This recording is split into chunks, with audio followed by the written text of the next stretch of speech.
na sa iyo'y nagmamahal. Huwag mong sayangin ang panahon, pagkat ito'y may hangganan.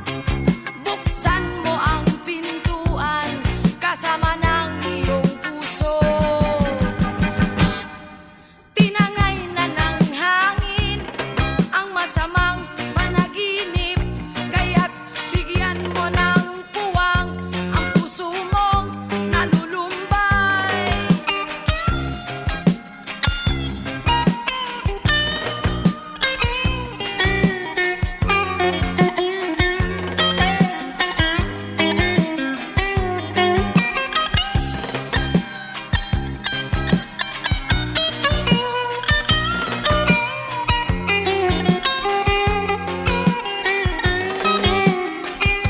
Kaya't huwag sanang damdamin, pagkat ito'y payo lamang mula sa akin, kaibigan, na sa iyo'y nagmamahal.